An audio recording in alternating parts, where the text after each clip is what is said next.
I feel nothing, is what I would say if you asked me how I felt after completing most story games. Horizon, Spider-Man, Uncharted 2, Assassin's Creed, all of these games have a solid plot and characters, but they always fail to leave a lasting impact on me with the narrative. This is why most games I play get totally forgotten the moment I beat them. They don't do anything to surprise me. Even The Last of Us Part 1 didn't do a great job at this. The moment-to-moment story beats were interesting, but ultimately it was predictable. I've read The Maze Runner, I know how this shit works. The Last of Us Part 2 is like no video game, movie, or show I've ever seen before.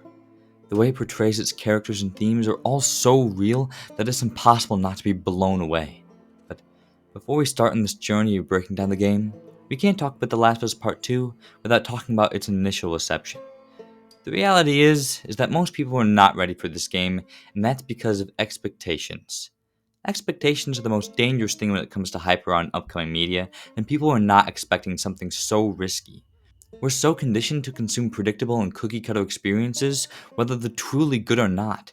God of War and Uncharted 4 both have amazing stories that tugged at my heartstrings, but they're also ultimately predictable. So when people are going in expecting another classic Ellie and Joel adventure, they weren't very satisfied when this is what came to be. But after waiting 3 years after its release and playing through it twice, I've come here to tell you that you're wrong about The Last of Us Part 2, because it is a masterpiece. This first memory is one of the most important moments in the whole game. It reminds us of Ellie and Joel's relationship while also hinting at cracks starting to form. They don't come right out and say it, but it's shown in little things like Ellie being slightly dismissive of Joel when it takes him a bit to think of the joke. Already, little moments like these hurt because we just want things to be how they were before, when they were just two survivors on an adventure. And this is fulfilled when Joel starts singing and playing on the guitar. For just a bit, it reconnects their bond without any drama or distance. It puts us at peace. And to end the scene, Joel remembers the joke and references time.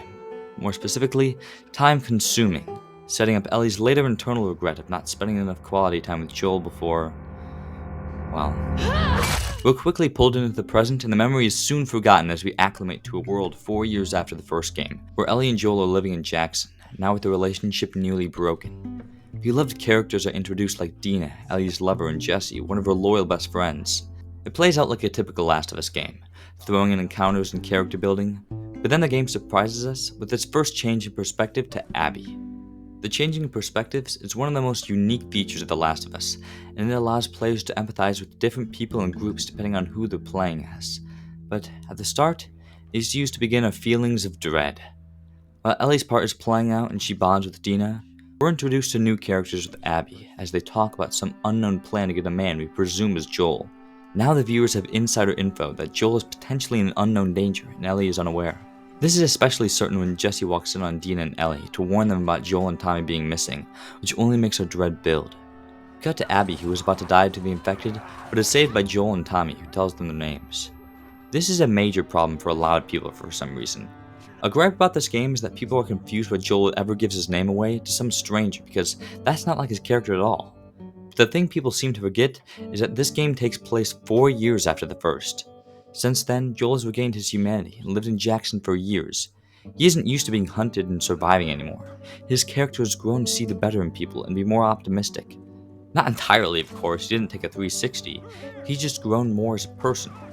Regardless, Abby takes Joel and Tommy to the mansion with their friends, where they plan to stay for a while, until the catalyst begins. This is the beginning to the moment that fuels you throughout the entire game. You feel as if something is off as the strangers surround Joel. Then, Abby shotguns Joel in the leg and they pin him against the wall, confirming our suspicions. Right as Abby takes the first swing, we switch to Ellie and we hurry as fast as we can to try to get to Joel and save him somehow. Even though the ending is predetermined, you can't help but try and book to the basement as fast as possible to help. You could hear Joel's screams in the stairwell and you can't get there fast enough. And as Joel's life slips away, our and Ellie's anger and sadness keeps growing and growing. Joel is getting beat to shit, and there's nothing we can do but watch. Heavy drip of blood and grunt in pain, making us more and more depressed until we want to break him from the restraints and brutally murder each and every one of the soldiers who...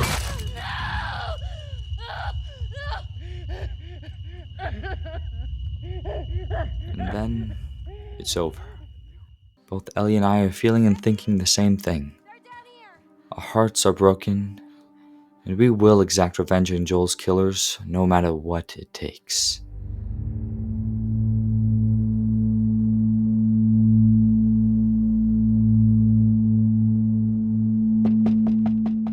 The easiest compliment I can give to part 2 is its visuals. I mean, Naughty Dog has gone above and beyond this time around.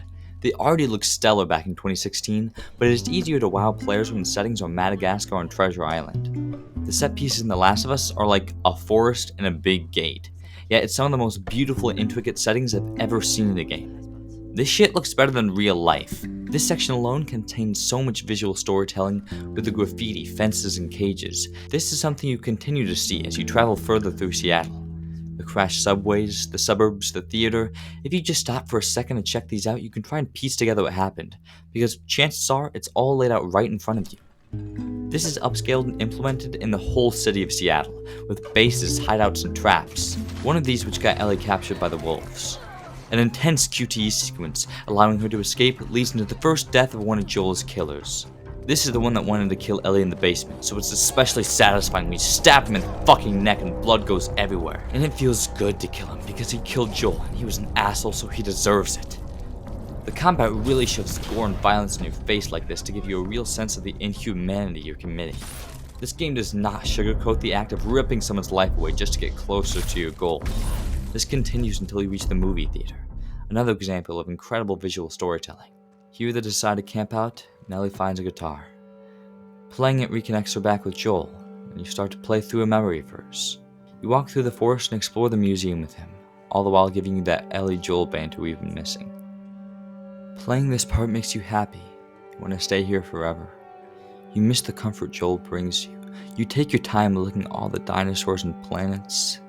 Then, at the end, they get into a modeled spacecraft, and Joel gives Ellie an audio recording of a rocket launch. And as she listens, you can see her imagining herself as an astronaut, slowly forgetting about the terrible world around her.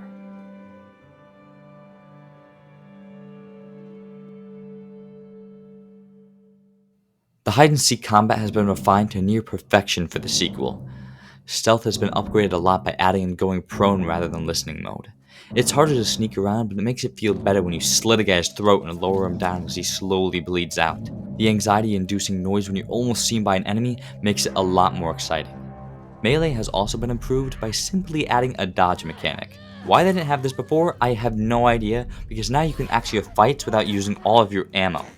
Engaging in close combat still has the consequence of alerting all other enemies, but now it's actually doable. Big encounters require a large amount of strategy and skill to execute all the enemies, making it highly satisfying to win. Although as Ellie fights through the suburbs of Seattle, it gets harder and harder to get out alive. The encounter layouts have less cover and more enemies. There's dogs that can smell you behind corners, enemies can spot you easily. Just as it seems that Ellie is going to be overpowered, Jesse arrives. Together they continue to battle through waves of WLF soldiers, but even with the two of them it gets impossible to the point that they have to escape to the movie theater. When Jesse arrives, Dina is clearly surprised and immediately makes sure that he's okay. Ellie feels neglected, allowing her jealousy to sink in that Dina's pregnancy with Jesse doesn't help. She walks away in frustration, triggering the second memory. We see young Ellie practicing her sniping skills and talking with Tommy about her straining relationship with Joel. When they meet with him, you see that the two of them can barely keep a conversation going, and as a player who has grown so attached to these characters' dynamic, it pains you to see it evolve like this. As you progress through the level, this continues, making you wish more and more that things could go back to the way they were. After a fierce fight with the bloater, you find the bodies of a couple that ran away years ago. A note reads, We wanted to save lives. We had good intentions. We didn't make it an hour before running into a horde. Now we're bitten. We've decided we're gonna end our lives instead of turning. Please tell our family and friends that we're sorry. Love, Adam and Sydney.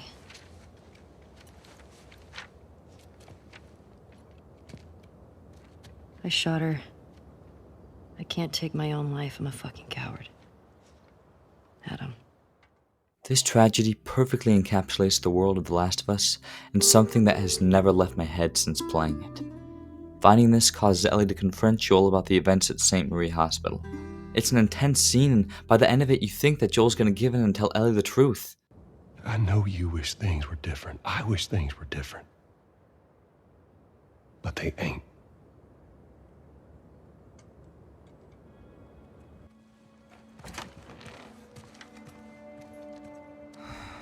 Well, the day continues as Ellie gets a lead on another killer and pursues her without Dina or Jesse, and she is put through the ringer. There's so much weight felt behind each fall and hit Ellie takes through her grunts and camera movements. It hurts to watch her get thrown through the sewers and shot by arrows. There's so much pain carried in the performance of Ashley Johnson as she marches through apartments, forests, and the hospital to get to Nora, murdering soldiers and scars in cold blood along the way. Finally, you find her and confront her about killing Joel. Yeah, that little bitch got what he deserved. You chase her through the hospital to get revenge on her for what she did, and you make her breathe in spores because she's an evil bastard who deserves to die. And then you finally corner her where she has nowhere else to run, and you bash your fucking skull in because...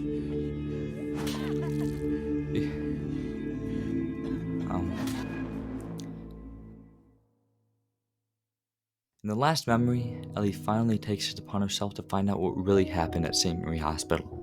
She discovers that the doctors were never able to run tests on her because of something that happened here. And when Joel arrives to get her, he can't run from the truth any longer. Making a vaccine would have killed you. So I stopped them. A major criticism about the game is the structure of the memories. Many people would rather them all be at the start so that you aren't taking on the story at random moments to play through Ellie's memories.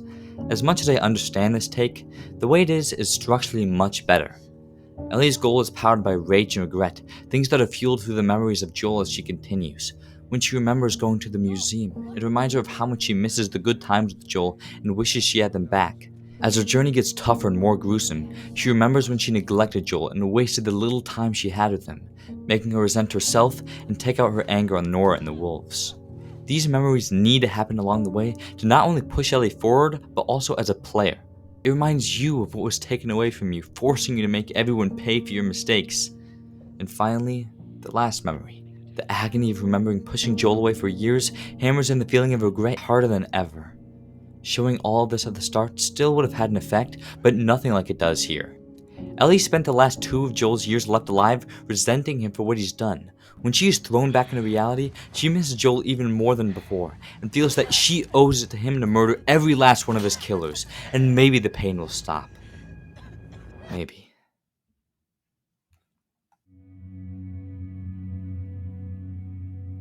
Love and hate are one and the same. They're both derived from passion. Ellie's love for Joel turned into her hate for Abby after his death. They're both passions, just one was a passion to save, and the other the passion to kill. Now, Ellie's passion to kill Abby is stronger than ever. As she and Jesse trek closer to the aquarium, they take out seraphites and wolves alike. The city of Seattle rotted with death and destruction, infected around every corner. Nothing will stop Ellie from reaching her goal. Then they hear that Tommy is in danger. The only issue is that it's in the opposite direction. We've gone this far. We've gone through 3 days of getting a little closer to Abby, and now we finally have a chance to kill her. As Ellie falls deeper into her path of revenge, she grows selfish and reckless towards the people around her. With her objective so close in sight, she is willing to risk anything. The road continues to get more and more dangerous. You ride through the river, rain pouring harder than ever before. Abby needs to pay.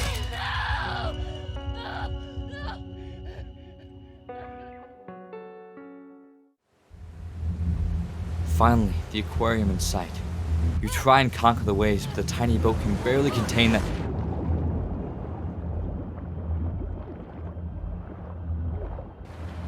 Just a little further. I can make it. So close. All that is left is to find Abby and kill her. We hear voices. Great. Fucking Christ!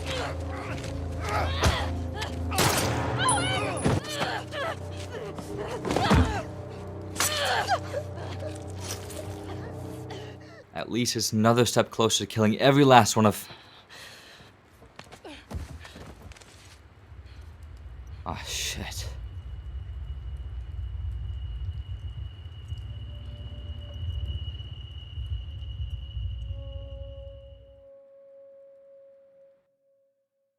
In the pursuit of revenge, it's easy to get carried away. As you push further and further to see how far you can go to achieve your view of justice, you can leave behind many who don't deserve it. Mistakes are made, but as long as everyone made it out okay, and the people who killed Joel got what they deserved, maybe... Shit.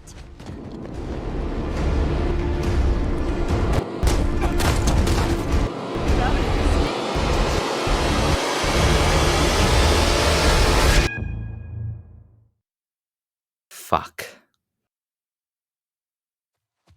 Dad? Dad? Dad! Come on.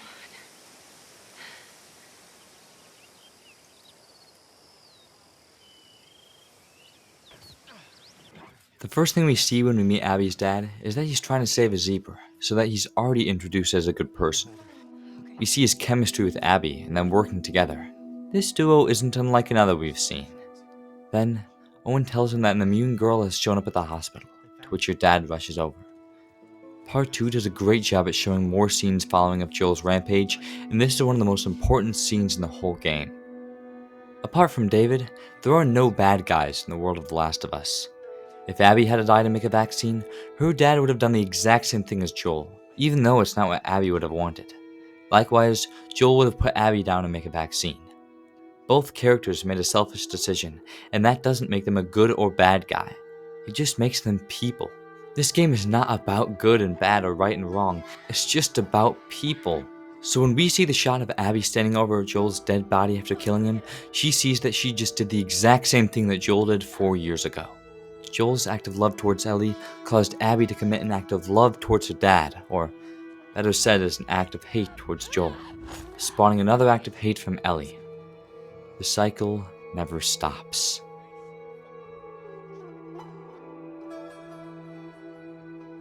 The first thing we find out about Abby while playing as her is that she's a fucking G. She let Manny use her room for banging while she slept in the library. Walking through the WLF headquarters feels illegal. We've spent hours trying to kill everyone in here, and now we're playing as one of the best soldiers. Admittedly, it doesn't feel right. When fighting, you're used to Ellie's shiv and nimbleness, although now you fight more like Joel. You overcome encounters using more brute force than stealth. When traveling, you talk with your friends, but you can't help but remember that they celebrated and spit on Joel's dead body.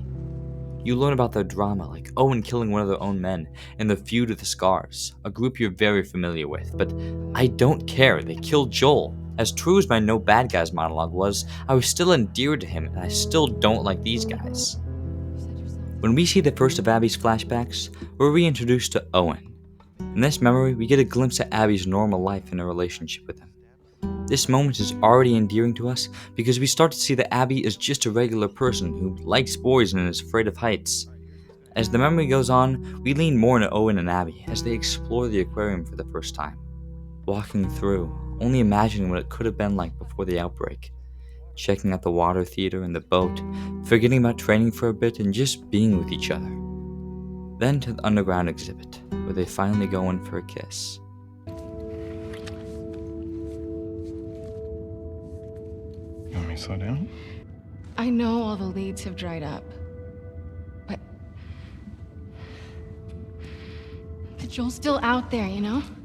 It's her obsession with revenge which stops her from appreciating beautiful moments. Even when she's with the love of her life, she can't take her mind off the hunt. Similar to, the best way to connect with people is to have a common enemy.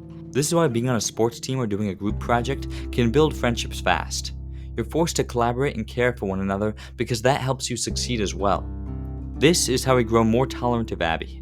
Trekking through Seattle once again makes you go through hell with her. Platforming through neighborhoods and taking out enemies, the Scars are an unnerving group to fight against. Their unconventional methods of living, communicating, and fighting puts you at such a severe distance from them that you can't help but find relatability in Abby. She's incredibly buff, which some people may find unnatural off-putting, but I think it's sick. This allows you to fight off so many people while witnessing the horrors they've committed across the broken city. But even Abby can't keep them off her back forever. and eventually you're overrun. Once again you visit the aquarium, this time years later and no longer dating Owen. The place is all decorated for Christmas. Nature stripped down, walls painted, lobby renovated. You walk through and see how much has changed. You see how normal it looks. Once again, the aquarium makes you forget about the dangers that await outside. I mean, that's what the meaning of living in this world should be, right? Escaping the terror and trying to live like normal for a little while. This is why Joel takes Ellie to the museum, why the kids in Jackson have snowball fights, and why Owen spends so much time at one little aquarium, to feel human. Owen tries so hard to overshadow the horrors of the outbreak by making it a makeshift home, and tries to get Abby to warm up to it as well, but every time he does... I found Joel's brother. He's at a settlement out in Wyoming. With so much vengeful hate clouding your mind, it's impossible to try and live a normal life without the pain eating at you. For years, killing Joel has been a necessity, a burden for Abby, and the only way she feels that she can free herself is to get the job done no matter what. The Last of Us series heavily explores the minds of people, what some would do in moments of desperation, pain, or hardship, how easily a mind can be influenced in times of crisis. Some create cannibalistic villages, army corps, or insane cults. Especially in an event like a zombie outbreak, people will turn to any form of leadership no matter what they instruct them to do. This is one of the more horrifying actions that people of this world have committed. The weight and pain of characters getting hurt that I mentioned before with Ellie is still here. There's so much anxiety felt when Abby swinging from the rope and when the knife is held at her stomach, and especially when the girl shows up and one of the scars says, Clip her wings. Wait, what the hell does...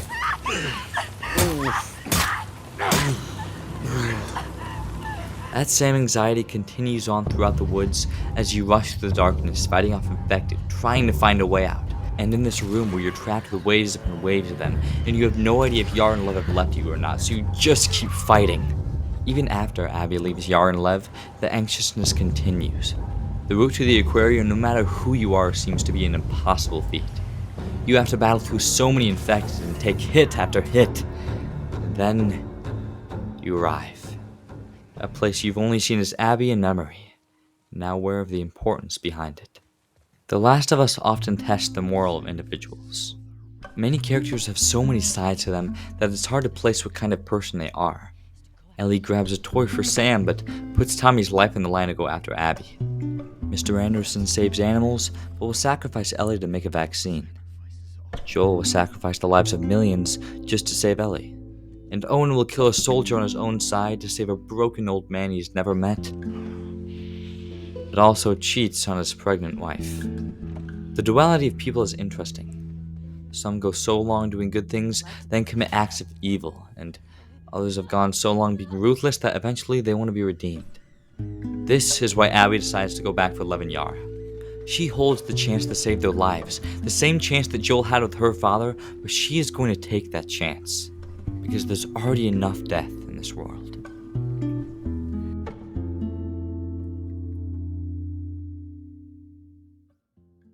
Abby's devotion to saving the kids continues as she and Lev start their journey to the hospital to get Yara medicine to amputate her arm. As you travel up the skyscrapers and fight off Seraphites, you discover that Lev is transgender. This is another topic of conversation when criticizing the game. I didn't even want to bring this up, but this is a video about why people are wrong about this game, and I shouldn't have to say it, but if you dislike The Last of Us Part 2 because there's gay or transgender people in it, then you are wrong. Neil Druckmann isn't pushing an agenda. LGBTQ people exist, and this is a game about what happened if the world we live in was subject to a zombie apocalypse. So therefore, they are in the game. Anyways, as you carry on up the buildings, you encounter large vertical combat sequences, having to fight enemies on different levels, dropping and climbing up floors in order to stay hidden and take cover. The verticality drastically improves the intensity and scale of the battles. It keeps up as you climb higher and higher, the ground no longer visible because of the fog. Abby's getting more and more anxious until you reach the sky bridges, and I'm starting not to blame her for getting freaked out. Not only is this part scary and awesome, but it also humanizes Abby. It shows a vulnerable side of her we don't normally get to see. It makes her more relatable because we are both nervous balancing across the beams. Then the ground and skyline comes to view, so you can see how high up you really are. You're so close to making it across when... Abby! Hold on! Hold me up! Hold me up!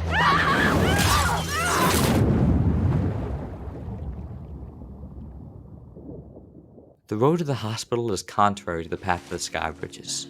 This time you're slowly spiraling down into darkness and death. Spores infect the blown up office building, shamblers around every corner, and just when you think you made it out and reached the hospital, you've got to continue further into the basement. Wreckage and scratch marks plaster every hallway and door, broken glass and flipped over tables everywhere as you search for the surgery tools. Eventually, you find the ambulance and sigh in relief when you find them. Then, you hear it.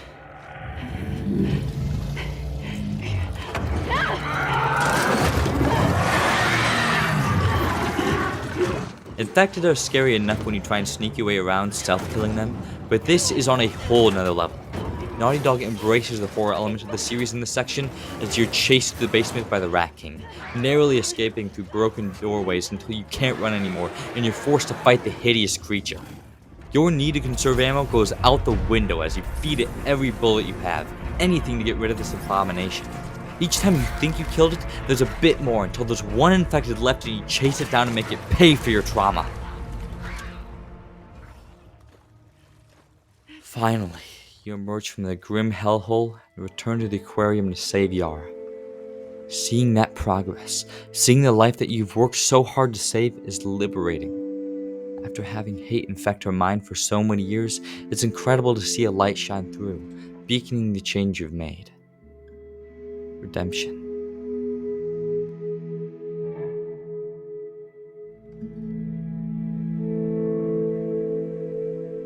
As you do good with Abby, you feel more connected to her, fighting through the forest, balancing across skyscrapers, fighting the Rat King. As you endure these life-changing experiences with her, you begin to care and forgive, slowly growing more endearment to her. So when Mel confronts Abby about faking her good behavior and berates her, you're pissed off, but at the same time confused. Why? Why do I care that Mel just called the woman that killed Joel an asshole? If anything, I should be agreeing with her, especially because Mel's probably been sidelined her whole life, and now that Abby doesn't have revenge on her brain at all times, she begins to become the girl that Owen always wanted her to be. And Mel notices this. I mean, I fucked her husband, and I'm mad that she's pissed at me. It's so crazy because this is the exact same situation we were in when we first started playing as Abby. But now we've got a more important situation on our hands. Lev wants to go back to the Seraphites Island to get his mom, but the wolves are planning an attack there. Luckily, he's just in a bad mood about it and ran off, so we've just got to find where he is. Along the way, you take the time to reflect and enjoy your time in the aquarium. These characters who we used to hate, now in a new light thanks to adventures you've had. You teach Yara how to play fetch with Alice. You and Owen talk about going to Santa Barbara together. Maybe everything is going to be okay. Hear that?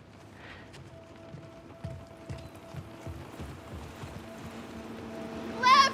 Get back here! Lev! The only way to get another boat is to the marina, and along the way you run into Manny, who's in the middle of fighting a sniper. This hide-and-seek battle is so intense because the sniper's skill is unmatched. The second you poke your head out, you're going to get shot. Crawling through the mud and water, just barely dodging bullets, each time you run to cover holding your breath. You slowly make your way up the bridge, fighting infected along the way while staying out of sight of the shooter.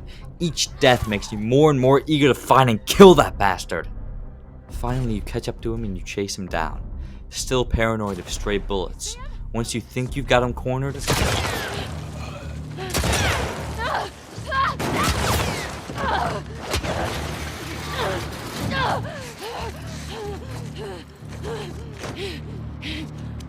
now he's fucking dead.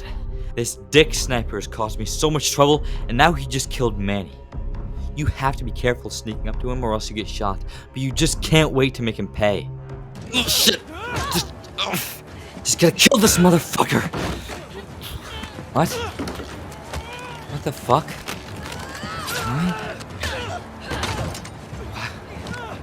Why would he...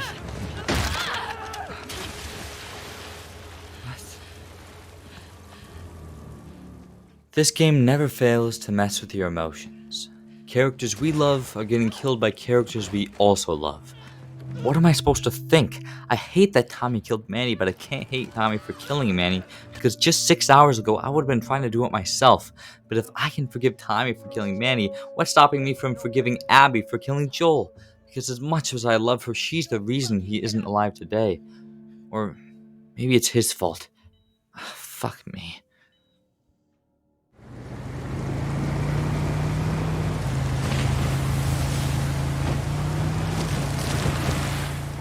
After fighting with the Seraphites for so long in Seattle, it's surreal to be on their home turf. As we look for Lev, we fight through hordes of them, now more formidable than ever. All this time, this whole game, we've been fighting to survive, fighting to save, fighting to kill. We just need to do a bit more fighting to save our friend.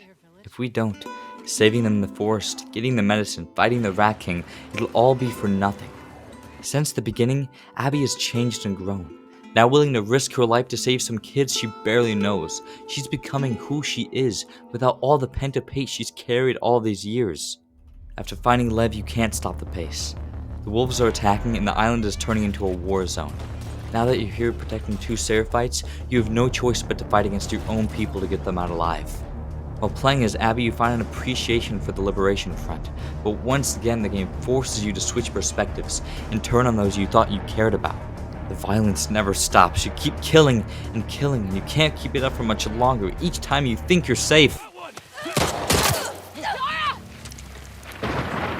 Now you're confronted by the WLF.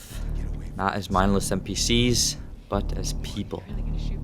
Abby tries to reason with them, make them see that the Seraphites are just people like the rest of them. But after thinking one way for so long, it's hard to change your mind about your enemy. No! What the fuck?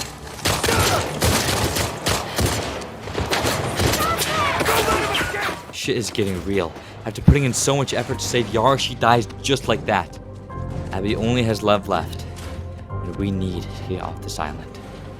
As you make your way through, all you come across are the wolves fighting the Seraphites. So many years of history coming to an end in one spot. Right now, you only have one mission: get out alive. But it's nearly impossible because there's so many of them. Killing wolves and scars alike, it doesn't matter. You get on a horse and keep riding, but there's nothing but fire and death. People won't stop killing no matter what. Nothing will change their minds. If the message through part 1 is that through the brightest and darkest of times, we always need a human connection, the message in part 2 is that no matter what, whether it's a normal day at the end of the world, people will never stop fighting each other. The world has been taken control of by cordyceps. There's infected everywhere. People finally have one common enemy that they can all fight against, but instead they resort to killing and destroying each other's homes. Passion stops for nothing. Finally, you find a boat and escape the island, leaving both groups to kill each other until there's no one left. We've lost Yara, but we've saved Lev. And now, we can go back to... Oh, fuck.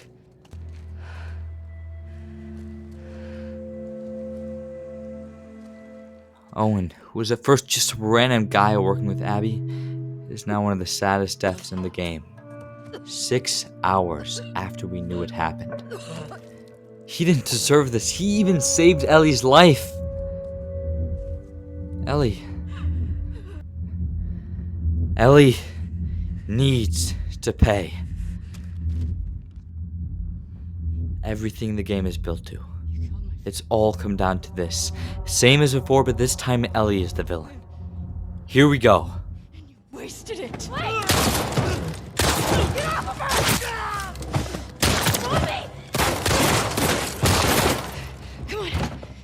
As much as we love Ellie, she has gone too far.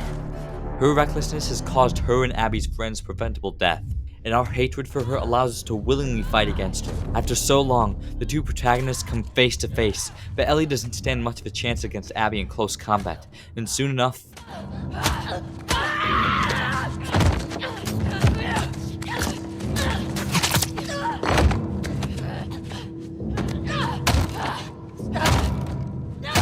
Stop! She had nothing to do with this. She's pregnant. Good. Abby.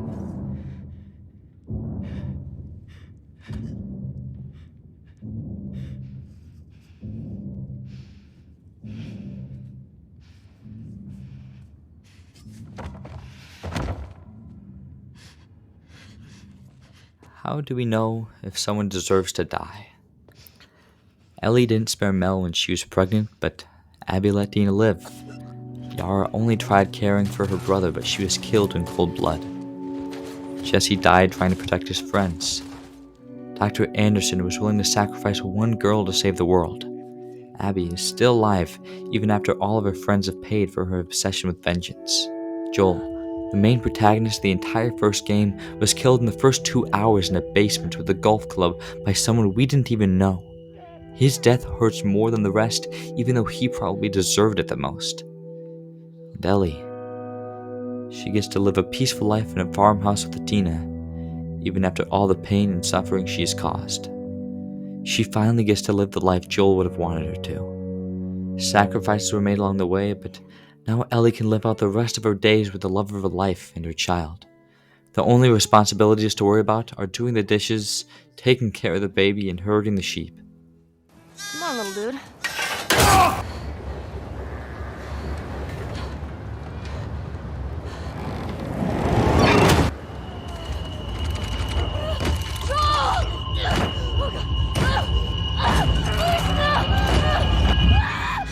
Ellie?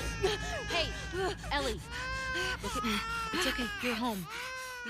After cooling down from her panic attack, Ellie comes back to the house to find Tommy. He's beaten and broken after the last encounter with Abby.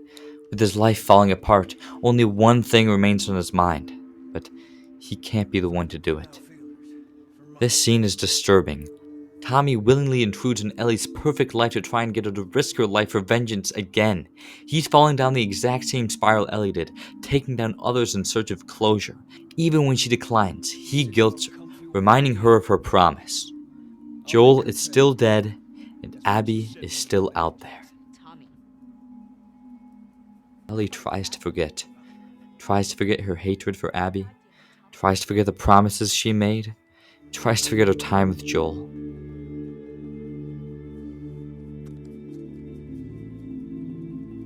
The guitar.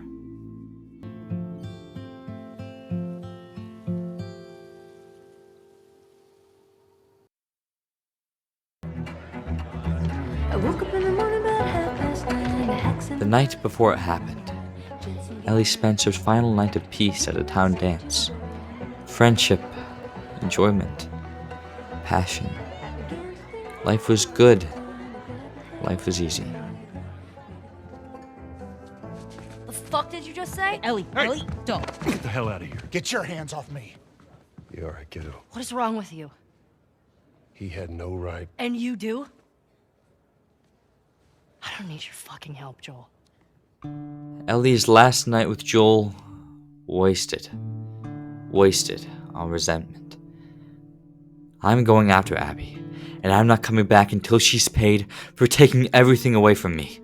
Even when Dina tries stopping her, it's no use. The perfect life they built together, and Ellie throws it all away for what? With so much vengeful hate clouding your mind, it's impossible to try and live a normal life without the pain eating at you. For months, killing Abby has been a necessity, a burden for Ellie, and the only way she feels that she can free herself is to get the job done, no matter what.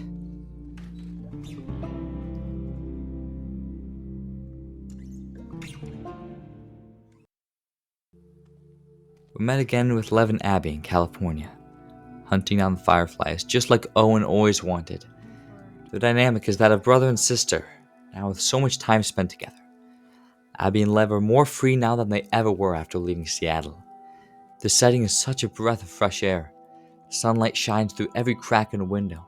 The palm trees sway in the breeze. They find the address they're looking for and gain contact with the fireflies. Maybe the odds are finally in their favor after so many years of hardship.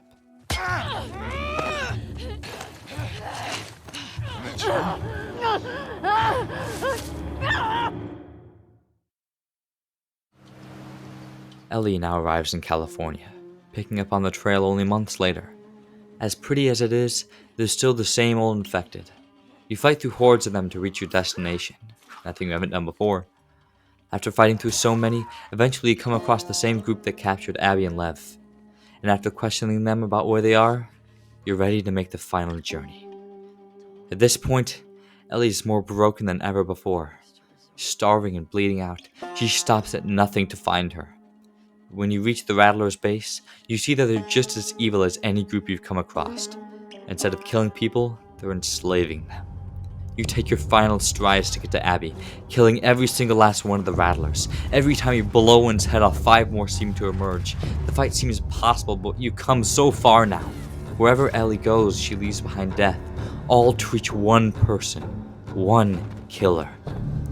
After clearing out the entire camp, you make your way towards the beach. Almost every last drop of life has been sucked out of Ellie. She can barely walk across the sand. After scanning every pillar, you freeze. There she is. Both of you barely hanging on to life. And when she falls to the ground after Ellie lets her go, she can't even process the situation. The two of you trudge through the beach in silence. 20 hours of gameplay. Years of vengeance. So much pain and suffering caused by each of them to each other. And now here they are. I'm not gonna fight you. Yes, you will.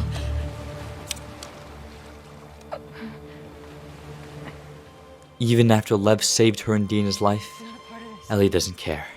She needs to fight Abby. She's come so far, spilled so much blood, killed so many people, and she will kill 1,000 more if it means Abby's dead. Okay.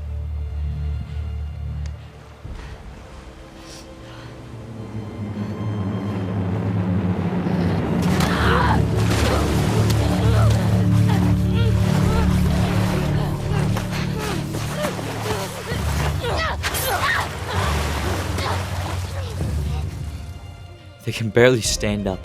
Hatred has consumed them both. Each half-hearted swing is more painful to watch than the last.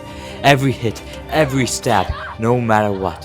Whether it's a normal day or the end of the world, people will never stop fighting each other. And finally, after so much time has passed, after so much passion and sweat and blood, you finally have her. You can finally kill Abby after all she's done to you. She'll get what she deserves. She took Joel from you, and now she deserves to die. Killing Abby will make sure everyone who has died for something. Died for something.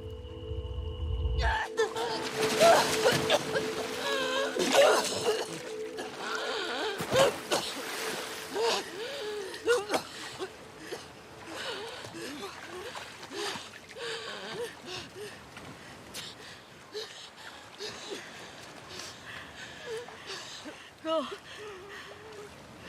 Just take him. In a world with so much evil, some strive to end the cycle of hate, some learn to forgive, some die, and some have been fighting for so long that all feeling has left them, and the passion that they once carried has been drained completely.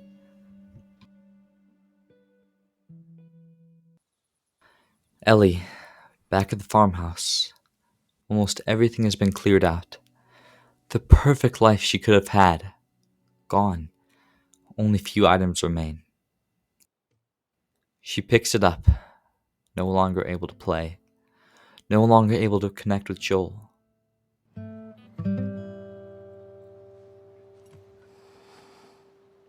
But with strength and sadness, she triggers the final memory.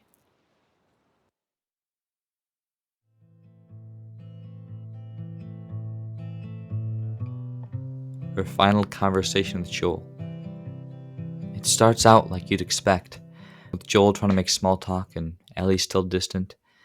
Even after all these years, she still resents Joel for not letting her die to save the world.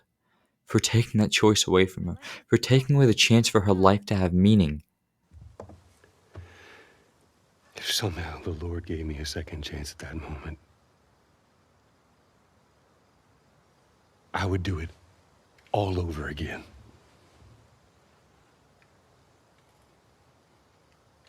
And with this, Ellie understands why.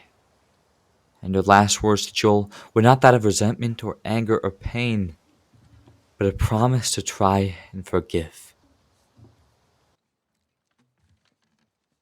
And now we see Ellie setting down the guitar, the passion being put to sleep, her only lasting memory of Joel being left behind.